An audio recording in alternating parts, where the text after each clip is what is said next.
Hello friends, welcome back to Amul hobbies. இன்றைக்கி நம்ம பார்க்க போகிற ரெசிபி உருண்டை குழம்பு. உருண்டை குழம்பு அப்படின்னாலே அந்த குழம்பு வைக்கிறப்ப எனக்கு உருண்டை உடஞ்சி போயிடும், இல்லை கரைஞ்சி போயிடும்.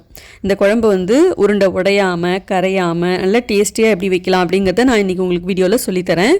வாங்க வீடியோக்குள்ளே போகலாம். அதுக்கு முன்னாடி நம்ம சேனலில் நிறைய ரெசிபீஸ்லாம் அப்லோட் பண்ணியிருக்கேன். தேவைப்பட்டால் செக் பண்ணி பாருங்கள். பிடிச்சிருந்ததுன்னா மறக்காமல் சப்ஸ்கிரைபும் பண்ணி வச்சுக்கோங்க. அப்போ தான் அடுத்தடுத்து நம்ம போடுற ரெசிபீஸ்லாம் நீங்கள் மிஸ் பண்ணாமல் பார்க்கலாம். இப்போ நம்ம இந்த உருண்டை குழம்பு எப்படி பண்ணலாம் பார்க்கலாமா? வாங்க வீடியோக்குள்ளே போகலாம்.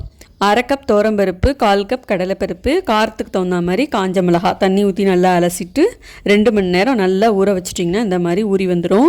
இப்போ தண்ணி எல்லாத்தையும் நல்லா வடிச்சிட்டு கொஞ்சமாக மஞ்சள் தூள், காரத்துக்கு குழம்பு மிளகாய் தூள், தேவையான அளவுக்கு உப்பு, 1/4 ஸ்பூன் பெருஞ்சீரகம் சேர்த்துட்டு இந்த மாதிரி கொஞ்சம் கெட்டியாகவே அரைச்சிக்கோங்க. அப்போ தான் உருண்டை நமக்கு உருட்ட முடியும். அரைச்சிட்டு இது கூடவே பொடியாக நறுக்கின வெங்காயம், பொடியாக நறுக்கின பூண்டு, கருவேப்பிலை, கொத்தமல்லி இதெல்லாம் சேர்த்து நல்லா பிசைஞ்சிக்கணும். தேங்காய் துருவல் வேணாலும் சேர்த்துக்கலாம். அப்புறம் முருங்கைக்கீரை இருந்துச்சுன்னா அதையும் கூட நீங்கள் இதில் சேர்த்துக்கலாம். ரொம்ப டேஸ்ட்டாக இருக்கும். இப்போ நல்லா பிசைஞ்சிட்டு உங்களுக்கு உருண்டை எந்த சைஸில் வேணுமோ அதுக்கு தகுந்த மாதிரி உருட்டி எடுத்துக்கலாம். இந்த உருண்டை குழம்பு பார்த்திங்கன்னா 2 விதமாக செய்யலாம். ஒன்று, குழம்பு கொதிக்கிறப்ப உருண்டை சேர்த்து செய்யலாம். அப்படி இல்லைன்னா உருண்டையை வேக வச்சு செய்யலாம். இப்போ நான் வேக வச்சு தான் செய்ய போகிறேன். இந்த மாதிரி நான் உருண்டை உருட்டி எடுத்து வச்சுட்டு இட்லி பாத்திரத்தில், இட்லி தட்டில் வச்சு உருண்டையை வேக வச்சுக்கணும். நம்ம இட்லியெலாம் எந்த அளவுக்கு வேக வைப்போம் அதே மாதிரி ஒரு 5-6 நிமிஷம் வேக வச்சாலே போதும். ஒரு தக்காளி அரைச்சி வச்சுட்டு கொஞ்சமாக புளியும் கரைச்சி எடுத்து வச்சுருக்கேன். அப்புறம் தேங்காயும் பெருஞ்சீரகமும் அரைச்சிட்டு அதையும் எடுத்து வச்சுருக்கேன். இப்போ நம்ம குழம்பு தாளிச்சிக்கலாம்.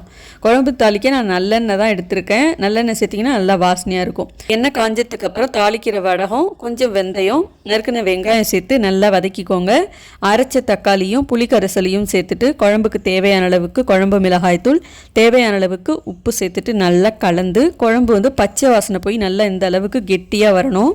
அது வரைக்கும் நல்லா மீடியம் ஃப்ளேம்லேயே வச்சு கொதிக்க வச்சுருங்க. இப்போ அரைச்ச தேங்காய் பேஸ்ட்டை சேர்த்துட்டு நான் உருண்டை வேக வச்சு ரெடியாக எடுத்து வச்சுருக்கேன்.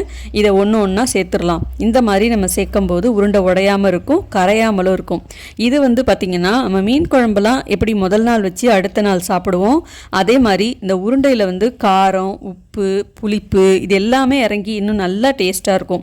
இட்லி, தோசை, சப்பாத்தி, இடியாப்பம்னு எல்லாத்துக்கும் இதை நீங்கள் வச்சு சாப்பிட்லாம். ரொம்ப ரொம்ப அருமையாக இருக்கும்.